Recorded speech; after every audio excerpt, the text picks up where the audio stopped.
Ukraine और रूस के युद्ध से दुनिया भर में हड़कंप मच गया है। इसी बीच भारत में भी चिंता बढ़ गई है, क्योंकि भारत के हजारों लोग यूक्रेन में फंसे हैं। चिंता की बात यह है कि उत्तराखंड के भी बड़ी संख्या में बच्चे यूक्रेन में फंसे हुए हैं। यूक्रेन का लगभग हर शहर जंग की चपेट में है। रूस ने यूक्रेन के कई शहरों पर एक साथ हमला किया है। मिसाइलों से लेकर बम के धमाकों की आवाज सुनाई दे रही है।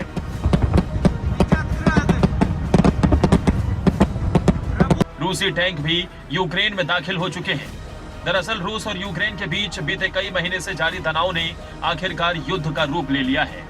रूस ने यूक्रेन पर सैन्य हमला कर दिया, जिसके बाद दोनों देश की सेना एक दूसरे पर गोलियों और मिसाइलें बरसा रही हैं। लेकिन इस बीच जो लोग यूक्रेन में फंसे हैं वो पूरी तरह से डर चुके हैं। चिंता की बात यह है कि उत्तराखंड से भी करीब 300 लोग यूक्रेन में फंसे बताए जा रहे हैं। रूस और यूक्रेन में युद्ध की एक शुरुआत हो चुकी है। ये परेशानी रूस और यूक्रेन के साथ ही नहीं है। जब युद्ध होता है तो दूसरे देशों के साथ भी परेशानी का सबब बन जाती है। भारत में इस वक्त लोग परेशान हैं और खासकर उत्तराखंड में लोग परेशान हैं, क्योंकि करीब 300 लोग यूक्रेन में फंसे हैं। यूक्रेन में पैदा हुए इन हालातों को देखते हुए उत्तराखंड के लोगों की भी टेंशन बढ़ गई है। ऐसे में खबरें अभी तक के ब्यूरो चीफ राव शफात अली ने यूक्रेन में फंसे उत्तराखंड के छात्रों के परिजनों से बात की। हम ऐसे ही एक घर में पहुंचे हैं जहां इस वक्त परेशानी का सबब है यूक्रेन और रूस के बीच जो अदावत चल रही है। यहां से बहुत सारे लोग जॉब करते हैं और बहुत से ऐसे स्टूडेंट्स हैं जो पढ़ने के लिए यूक्रेन में पहुंचे हैं। रश्मि बिस्ट हैं, टीचर हैं, अध्यापक हैं। उनके बेटे यूक्रेन में हैं, एमबीबीएस कर रहे हैं। हम यहीं पर पहुंचे हैं। रश्मि जी हमारे साथ हैं। रश्मि जी, पहले तो यही जानना चाहेंगे, देखिए दुख की घड़ी है इस वक्त। आपका जो बेटा है कब गया था और क्या बातचीत हो पा रही है? मेरा बेटा तो वैसे 2 साल पहले गया था यूक्रेन में, और लिविव शहर में वो रहता है। तो अभी वो सेकेंड ईयर का स्टूडेंट है। जुलाई में वो आया था और अगस्त में चला गया था। जुलाई 14-15 तक वो आया था और अगस्त फर्स्ट वीक में वापस चला गया था। तब से वो रह रहा था वहाँ पर। पहले ऑफलाइन क्लास हुई, फिर ऑनलाइन क्लास हुई, तो अच्छे से ही रह रहा था। लेकिन अभी 15-20 दिन से जब ये सब हमने सुना तो हम लोग बड़े परेशान हो गए। और उसका एग्ज़ाम वगैरह था, तो मैंने बोल दिया था कि आप जल्दी आ जाओ बेटा। और बच्चे ने बोला कि ठीक है। 2 हफ्ते पहले उसके एग्ज़ाम ख़त्म हुए हैं और तब से वो लगातार कोशिश कर रहा था, फ़्लाइट की टिकट ले रहा था, लेकिन फ़्लाइट बुक थी लगातार। तो अभी मैंने करवा भी ली थी 4-5 दिन पहले, लेकिन 27 को मेरे बच्चे को आना था। लेकिन अभी आज के जो हालात है उस हिसाब से तो अब मेरा बेटा 27 को नहीं आएगा, क्योंकि फ़्लाइट सब कैंसिल हो चुकी हैं। नाम क्या है बेटे? हाँ, मेरे बेटे का नाम सूर्यांश सिंह बिस्ट है और लिविव में है वो, मेडिकल कॉलेज में। अच्छा, लिविव में तो इस तरह की कोई परेशानी अभी नहीं हो रही है। हाँ। सुना है कि लिविव में अभी थोड़ा सेफ है लोग। हाँ, लिविव जो शहर है वो वैसे भी वहाँ का यूक्रेन का सबसे खूबसूरत शहर है और वो सेफ है वो, क्योंकि वेस्टर्न साइड में नियर टू पोलैंड। तो वहाँ पर अभी ऐसा कुछ नहीं है, मतलब स्थिति सामान्य है और घबराने की भी जरूरत नहीं है। ना कोई भगदड़ है, ना अभी तक वहाँ कोई बमबारी हुई है। तो अभी सबसे सेफ जगह अभी मेरा बेटा है। तो इसकी अभी मुझे इतनी टेंशन नहीं है, क्योंकि बार बार उससे बात हो रही है, तो वहाँ अभी तक ऐसा कुछ हुआ नहीं है। उत्तराखंड में अब परिजनों को अपने बच्चों के आने का इंतजार है। तो वहीं इस मौके पर राव शफात अली ने यूक्रेन में फंसे उत्तराखंड के छात्रों से वीडियो कॉलिंग पर बात की। वीडियो कॉल की है क्योंकि कुछ और बच्चे भी इनके बेटे के साथ यूक्रेन में हैं, तो अभी एक वीडियो कॉल की है। तो वीडियो कॉल पर भी हम जानेंगे। विनीत हमें नजर आ रहे हैं। विनीत से हम बात करना चाहेंगे। तस्वीरें आप देख लीजिए। ये विनीत है। विनीत जी, मेरा आपसे सवाल है, क्योंकि अभी हम वीडियो कॉलिंग पर बात कर रहे हैं। दरअसल विनीत भी यूक्रेन में है, तो वहां के हालात थोड़ा सा हम जानेंगे। विनीत जी, आपको वीडियो कॉल की है अभी बिस्ट मैम ने, तो हम थोड़ा सा जानना चाहते हैं कि अभी किस तरह के हालात हैं विनीत जी वहां पर। कोर्स का और मेरी ऑलमोस्ट पूरी होने वाली है। तो सिचुएशन सर अभी अगर मैं पूरे यूक्रेन की बात करूं तो इस समय हार्श है, कुछ पैनिक सिचुएशन बनी हुई है। यहाँ के लोगों की बात करूं तो उनकी भी और स्टूडेंट्स की भी, क्योंकि कल रात जैसे बैलिस्टिक मिसाइल से अटैक किया है रशिया ने, और जो टारगेट किए हैं एयरपोर्ट्स को टारगेट किया गया है। रशिया की हमारा जो कैपिटल है यूक्रेन की वो भी टारगेटेड की है, खार्किव टारगेट की है, विनिसिया टारगेट की है, इवानो फ्रैंकोविच जो एक शहर है हमारे लिविव के पास में, वो भी टारगेट की है। तो उनका रशिया ने पहले ही सारे एयरपोर्ट टारगेट किए, जो कि उनकी जितने भी आवाजाही है वो रोकी गई है। उससे ये आई है सामने कि जो हमारे स्टूडेंट्स जा रहे थे और जाने वाले थे उनकी सारी फ्लाइटें और एयर स्पेस टोटल बंद कर दिया गया है। फिलहाल हम स्टैंड बाई पे हैं और जिनकी आने वाली फ्लाइट थी अभी उनका कुछ पता नहीं है कि क्या होने वाला है, हम कैसे जाएंगे। कि जो जाने आने का एक साधन है वो भी फ्लाइट्स का है, क्योंकि वैसे तो कोई साधन है नहीं हम जो घर वापस ही आ सकें। अब आप समझ ही गए होंगे कि यूक्रेन में हालात कैसे और ये छात्र यूक्रेन में अपने आप को कितना सुरक्षित महसूस कर रहे हैं, क्योंकि लगातार यूक्रेन के बिगड़ते हालातों को देखते हुए ये छात्र इतना डर चुके हैं कि इनको कुछ समझ ही नहीं आ रहा है कि इनको करना क्या है। तो वहीं भारतीय दूतावास को लेकर कहना है, भारतीय दूतावास से उनकी कोई बात नहीं हो पा रही है, हम सिर्फ भारतीय दूतावास की गाइडलाइन का पालन कर रहे हैं। विनीत, क्या दूतावास में कोई बात हो पाई है आपकी? भारतीय दूतावास से किसी ने आपसे संपर्क किया है विनीत? सर उनकी तरफ से सिर्फ एडवाइजरीज आ रही हैं और हम सोशल मीडिया के माध्यम से उनसे जुड़े हुए हैं, क्योंकि अगर हम फोन कर रहे हैं तो फोन हमारे वो उठा नहीं पा रहे, क्योंकि मैं समझ सकता हूं कि हर यूक्रेन के हर कोने से उनके पास फोन आ रहे होंगे, तो वो हर किसी का जवाब नहीं दे पा रहे। सिर्फ और सिर्फ एडवाइजरी ही उनकी हम फॉलो अप कर रहे हैं। जो एडवाइजरी के अनुसार उन्होंने कहा गया है, जो जहाँ है वो अपनी स्थिति में रहे, अपने पास कैश रखे, अपने आइटम रखे, क्योंकि सर इमरजेंसी है, किसी को कुछ पता नहीं है कि क्या होने वाला है। फिलहाल अब तक ये डिप्लोमेटिक तरीके से चल रही थी, तो हमें लग रहा था कि डिप्लोमेटिक तरीके से सारी क्लियर आउट हो जाएंगी, सॉर्ट आउट हो जाएंगी। बट अब जिस तरह से रात इन्होंने रशिया ने हमला कर दिया है, तो जवाबी कार्रवाई में ये भी कुछ करेंगे। और तो एक मैं समझता हूँ कि चीजें बढ़ती ही जा रही हैं, तो उस कंडीशन में हमें तो ये है कि हम जल्द से जल्द यहाँ से निकाला जाए। यूक्रेन में फंसे उत्तराखंड के स्टूडेंट्स ने खबरें अभी तक पर सरकार से मांग की कि उनको सुरक्षित यहां से निकाला जाए, क्योंकि अब यूक्रेन के हालात इतने बिगड़ चुके हैं कि वहां कभी भी और कुछ भी हो सकता है। ऐसे में किसी का रहना कितना मुश्किल होगा आप इस वीडियो कॉल से समझ लें। विनीत, देखिए, आप घबराएं नहीं और हम कोशिश कर रहे हैं खबरें अभी तक के माध्यम से आपकी बात सरकार तक पहुंचाने की, केंद्र सरकार तक पहुंचाने की। अच्छा, अभी किसी तरह की कोई परेशानी? अभी कौन से शहर में आप हैं? क्या कैश है आपके पास? खाने पीने का सामान आपके पास पर्याप्त है? यूक्रेन से किसी ने संपर्क किया आप लोगों से? जी अभी मैं जैसा कि आंटी जी ने बताया कि अभी हमारी शहर में तो अभी कोई स्थिति सामान्य है, बट हमारे यहाँ इमरजेंसी अलार्म ऑन हो चुके हैं। वो सुबह से लेकर शाम तक अभी जो भी टाइमिंग हुआ है हमारे यहाँ अराउंड 1 o'clock हो गए, तो टाइमली बीच बीच में अलार्म साउंड हमें सुनाई दे रहे हैं। तो उसका एक और सिर्फ ये है कि आप सिर्फ काम के लिए बाहर निकलें और अपनी ग्रोसरी आइटम लेके अपने घर में रहें, ज्यादा आगे मतलब आवाजाही भी ना करें। तो हमसे अभी किसी ने कोई संपर्क नहीं किया। हमारी यूनिवर्सिटी की क्लासेस भी अभी यूनिवर्सिटी की तरफ से भी हमारे पास कोई एडवाइजरी नहीं आई है। वो शेड्यूल क्लासेस चल रही हैं ऑनलाइन, तो हम उनको ही फॉलो अप कर रहे हैं। बाकी लोकल की बात करूं तो यहाँ थोड़ा पैनिक दिखाई दिया है, क्योंकि एटीएम्स के बाहर लंबी लाइन देखी जा सकती है। ग्रोसरी आइटम के सुपरमार्केट्स में भी काफी भीड़ है। वहीं इस दौरान खबरें अभी तक के ब्यूरो चीफ राव शफात अली ने वीडियो कॉलिंग के जरिए यूक्रेन में फंसे उत्तराखंड के सूर्यांश से भी बात की। चलिए विनीत, आप घबराए नहीं, क्योंकि पूरा भारत आपके साथ है। तो बिस्ट मैडम से एक बार फिर से बात कर लेते हैं। मैम, विनीत जी से वीडियो कॉल पर बात हुई है, तो थोड़ा सा घबराहट तो है। देखिए, हालात इस तरह के बने हुए, लेकिन कहने अभी कोई परेशानी नहीं है।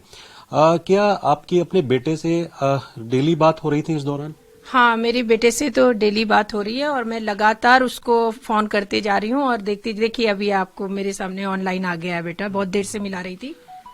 तो अभी जो दिव्यांश बिस्ट हैं, सूर्यांश बिस्ट हैं, माफ कीजिएगा, सूर्यांश बिस्ट आपको नजर आ रहे होंगे, क्योंकि जो रश्मि बिस्ट हैं, इनकी मदर हैं, इन्होंने अभी कॉल किया है। मैं आपको दिखाना चाह रहा हूं।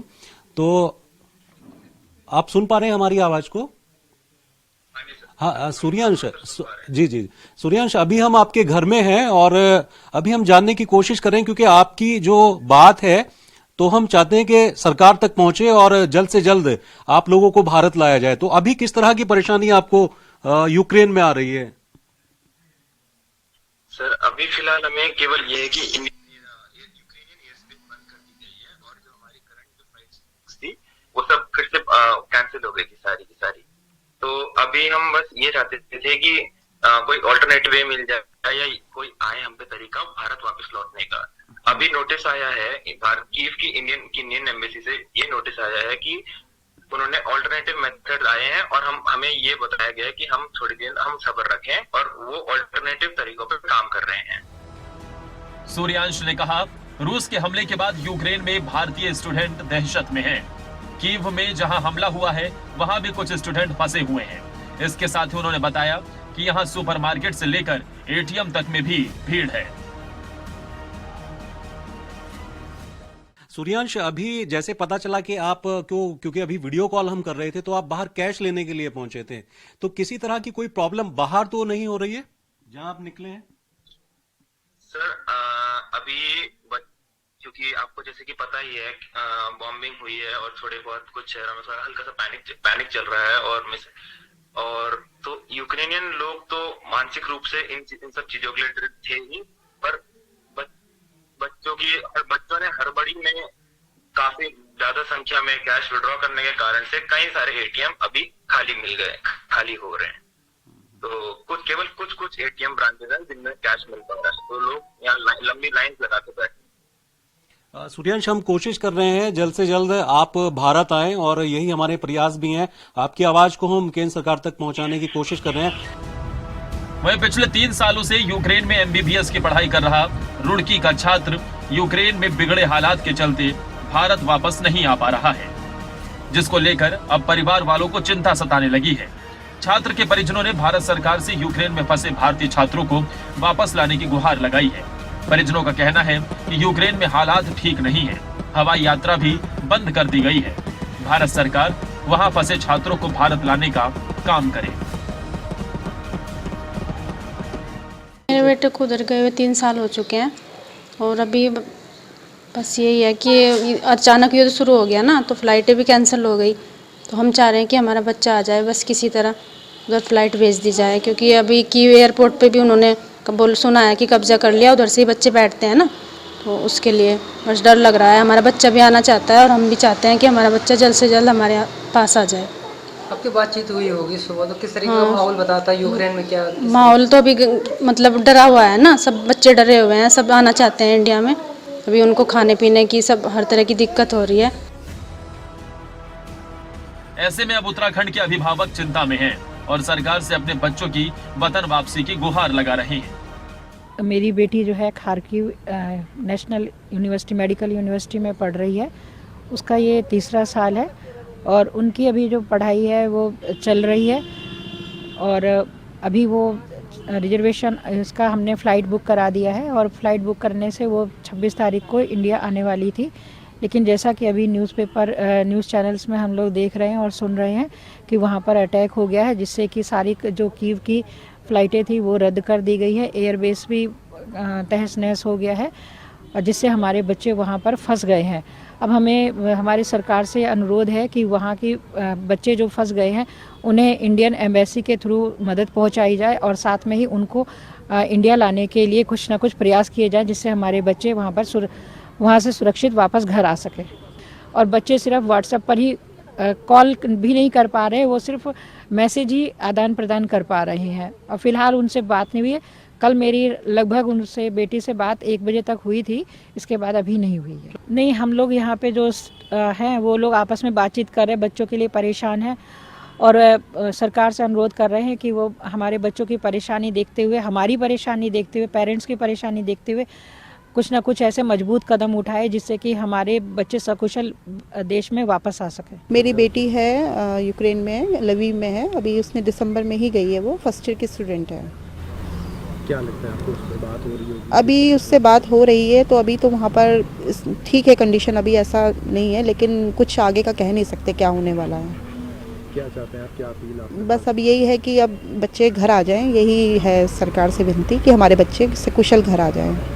वहीं इस मौके पर सूर्यांश की मां ने खबरें अभी तक के ब्यूरो चीफ राव शफात अली को बताया कि सरकार की ओर से अभी तक किसी ने कोई बात नहीं की है, पर वो चाहती है कि उनका बच्चा जल्द से जल्द घर वापस आ जाए। तो रश्मि बिष्ट जी हमारे साथी हैं, सूर्यांश की जो मदर हैं उनसे जानते हैं।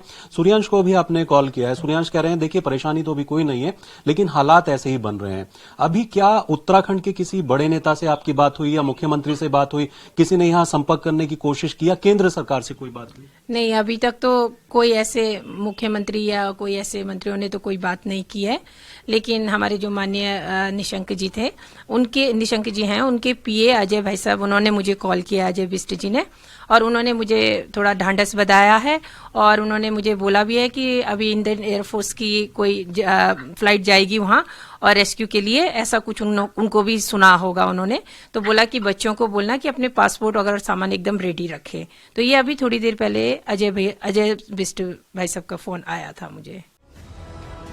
तो वहीं यूक्रेन में फंसे उत्तराखंड के छात्रों को लेकर सीएम धामी ने कहा कि उन्हें वापस लाने के लिए सरकार कटिबद्ध है। उत्तराखंड सरकार केंद्र से लगातार बात कर रही है। विदेश मंत्रालय से इस पूरे मामले पर वार्ता हो रही है। उत्तराखंड के सभी छात्रों को सुरक्षित वापस लाया जाएगा। यूक्रेन में फंसे हर एक उत्तराखंडी को सही सलामत वापस लाने को लेकर हमारी सरकार प्रतिबद्ध है। इस संबंध में हम विदेश मंत्रालय से निरंतर संपर्क में हैं। हम प्रतिबद्ध हैं, संकल्पबद्ध हैं सभी को लाने के लिए। उसके लिए हम लगातार वार्ता कर रहे हैं। सर, क्या विदेश मंत्रालय से भी लगातार वार्ता हो रही है? नहीं, हम लगातार संपर्क में हैं और सभी उत्तराखंड वासियों को लाने के लिए हम संकल्पबद्ध हैं। अब यूक्रेन और रूस का टकराव युद्ध में बदल गया है। यूक्रेन में हालत बेहद ही गंभीर है और लोग अपने घरों में कैद होने को मजबूर हैं। वहीं यूक्रेन रूस युद्ध के बीच यूक्रेन में रहने वाले भारतीयों के परिजनों की चिंता बढ़ गई है। यूक्रेन में मेडिकल की पढ़ाई कर रहे उत्तराखंड के बच्चों की सुरक्षा को लेकर परिजन काफी चिंतित हैं। ऐसे में परिजनों ने भारत सरकार से बच्चों को सकुशल भारत लाने की मांग की है। तो वहीं खबरें अभी तक के ब्यूरो चीफ राव शफात अली ने यूक्रेन में फंसे बच्चों से और उनके परिजनों से बात कर उनके इस डर को समझने की कोशिश की। सूर्यांश, आपके पास एक बार फिर से आना चाहेंगे। सूर्यांश, अभी जो एयर फ्लाइट है बता रहे हैं कि किराया बहुत बढ़ा दिया है, लेकिन अभी उड़ भी नहीं रही है फ्लाइट, रोका गया है उनको वहां पर। अभी एकदम से अनाउंस किया गया कि रशिया ने अभी करंटली अटैक किया। वॉल्यूम एक तरह से यूक्रेनियन एयर स्पेस बंद कर दिया गया है और अभी लगभग 10 से 12 बच्चे उत्तराखंड के अभी हम यहाँ पे हमारे साथ हैं। लिविव नेशनल मेडिकल कॉलेज। अच्छा, तो सूर्यांश बता रहे हैं, क्योंकि वीडियो कॉल पर हमारे साथ जुड़े हुए हैं सूर्यांश बिष्ट, वो बता रहे हैं कि उत्तराखंड के 10 से 12 बच्चे अभी उनके साथ वहां पर मौजूद हैं। अभी जो एयरबेस है वो बंद किया हुआ है, बाहर किसी तरह की कोई परेशानी तो नहीं है, लेकिन हालात जिस तरह के बन रहे हैं वो परेशानी वाले ही बन रहे हैं। अभी सूर्यांश बता रहे हैं कि 10 से 12 बच्चे हैं। क्या उनके जो गार्जियंस हैं, मदर हैं या फादर हैं, उनसे कोई संपर्क आप लोगों का? वही मैं सोच रही हूँ कि हम लोग इतना परेशान हो रहे हैं, लेकिन हम लोग आपस में किसी से मुझे पता ही नहीं चल पा रहा है कि देहरादून में, क्योंकि हम 3 टीचर्स जो हैं, अंजू मैडम, मैं और प्रीति पोखरियाल, एक ही स्कूल में है, इसलिए हम तो आपस में एक दूसरे के कांटेक्ट में हैं। लेकिन हमारे बच्चों के अलावा और किसके बच्चे हैं देहरादून में पता नहीं चल पा रहा है, और बिल्कुल हमारा आपस में कोई कम्युनिकेशन भी नहीं हो रहा है। तो हम तो चाहते हैं कि कौन कौन है, आखिर लिविव में कौन बच्चा है, खार्किव में कौन है, तो हम लोग आपस में हम लोगों का एक ग्रुप हो और हम एक दूसरे के हालात जानते रहे। तो ये मुझे इस समय सबसे बड़ी जरूरत लग रही है कि हम लोगों को आपस में एक होना पड़ेगा और हमको आपस में एक दूसरे से बात करना पड़ेगा। तो मेरी ये रिक्वेस्ट है आपके चैनल के माध्यम से कि देहरादून में जिनके भी बच्चे बाहर इस समय यूक्रेन में हैं, तो हम लोग एक दूसरे से संपर्क में रहें और हम लोग एक दूसरे को कांटेक्ट करते रहें, ताकि हमारे बच्चे भी वहां पर ठीक ठाक हैं, उसकी खबरें हम तक मिलती रहे। तो यूक्रेन और रूस के बीच में हालात बहुत अच्छे नहीं हैं। उत्तराखंड के करीब 300 ऐसे लोग बताए जा रहे हैं जो इस वक्त यूक्रेन में हैं। अभी रश्मि बिष्ट जो अध्यापक हैं, इनके बेटे सूर्यांश बिष्ट भी यूक्रेन में हैं, एमबीबीएस कर रहे हैं। अभी वीडियो कॉल पर हमने देखा, उनसे बात हुई है। विनीत हैं, उनसे बात हुई है। अभी जहां ये लोग रह रहे हैं वहां परेशानी तो नहीं है, लेकिन धीरे धीरे हालात जिस तरह के बन रहे हैं वो परेशानी वाले ही बनते जा रहे हैं। बहरहाल अभी क्योंकि राज्य सरकार, ये शासन प्रशासन ने अभी कोई यहां इनसे संपर्क नहीं किया है, तो हम भी ये आज शासन प्रशासन तक, केंद्र सरकार तक पहुंचाने की कोशिश कर रहे हैं कि जो भारतीय वहां पर फंसे हुए हैं या उत्तराखंड के लोग जो फंसे हुए हैं, उनको जल्द से जल्द यहां लाने का प्रयास किया जाए। कैमरा पर्सन मोनू बिष्ट के साथ मैं राव शफात अली, खबरें।